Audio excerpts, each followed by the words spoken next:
حبيب مسك الختام. بسم اللہ الرحمن الرحیم. ماتمی سیاہ لباس کے بارے میں حضور صلی اللہ علیہ وسلم کی اور ائمہ اہل بیت کی تعلیمات، ان کے نزدیک سیاہ لباس کا کیا مقام، کیا رتبہ ہے، کیا مرتبہ ہے، اور شیعہ مذہب کی روشنی میں شیعہ مذہب کی کتابوں کے اندر اور شیعہ مذہب کے نزدیک اس کا کیا رتبہ، کیا مقام ہے. آئیے آج آپ کو اس بارے میں آگاہ کرتے ہیں. شیعہ حضرات کے من جملہ علامات میں سے ایک بڑی ہی علامت سیاہ لباس بھی ہے، جسے اہل تشیع محبان اہل بیت کا لباس سمجھتے ہیں. اور آئیے ان کے اس خیال کو دیکھیے کہ یہ کہاں تک درست ہے. میں آپ کے سامنے کچھ احادیث رکھتا ہوں، وہ سننے کے بعد آپ دل پر ہاتھ رکھ کے خود اس کا فیصلہ کریں کہ یہ کہاں تک درست ہے اور یہ سیاہ لباس کس کی علامت ہے، اسے پہننے والا کون ہے. سب سے پہلے قول جو میں آپ کے سامنے رکھوں گا وہ ہے سیدنا جعفر صادق کا پہلا ارشاد. ایک کتاب جس کا نام فروع کافی جلد نمبر 3 صفحہ نمبر 403، اس کے اندر بھی یہ بات موجود ہے. ایک اور کتاب جس کا نام من لا یعذرہ، اسی طرح ان کی کتاب اصول کافی، اسی طرح تہذیب الاحکام جلد نمبر 2، ان تمام کتابوں کے اندر موجود ہیں.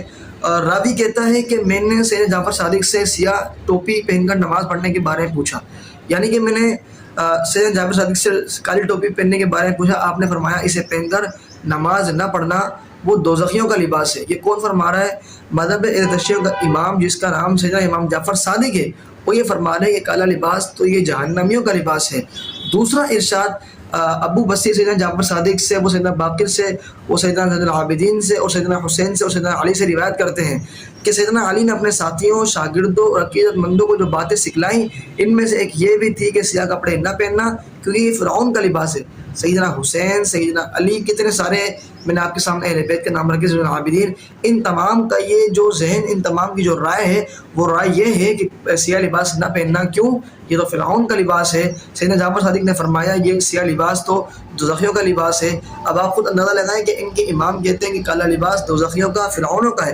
اسی طریقے تیسرا ارشاد جعفر صادق سے اسماعیل بن مسلم نے روایت کی ہے، فرماتے ہیں کہ اللہ تعالیٰ نے ایک نبی کو یہ وحی بھیجی، مومنوں کو کہہ دیجئے کہ میرے دشمنوں کا لباس نہ پہنیں، میرے دشمنوں کا کھانا نہ کھائیں، اسی طریقے سے میرے دشمنوں کا کھانا بھی نہ کھائیں، ان کا لباس بھی نہ پہنیں، اور میرے دشمنوں کے طریقے پر بھی نہ چلیں. وہ بھی ان کی طرح میرے دشمن ہو جائیں گے، لیکن تقیہ کرتے ہوئے سیاہ کپڑے پہن لینے میں کوئی حرج نہیں ہے. یہ کون کہہ رہا ہے؟ یہ بلکہ مذہب اہل تشیع کی کتابیں جن کے اندر یہ باتیں موجود ہیں کہ آپ تقیہ کر کر کالا لباس پہن لیں، آپ تقیہ کر کر ان کے طریقے پر چلیں. لیکن حضرت علی نے فرمایا، تو حسین نے فرمایا، زین العابدین نے فرمایا کہ یہ تمام کی تمام یہ کالا لباس ہے جہنمیوں کا لباس ہے اور دوزخیوں کا لباس ہے. اور آپ کو اندازہ لگا لیں کہ موجودہ جو اہل تشیع ہے یہ کتنا حضرت علی کی سنت پر عمل کرنے والے ہیں، حضرت علی کے طریقے پر چلنے والے ہیں. یہ خالی نام حضرت علی کا لیتے ہیں اور حضرت علی کا کوئی کام آپ کو ان کے اندر نہیں ملے گا.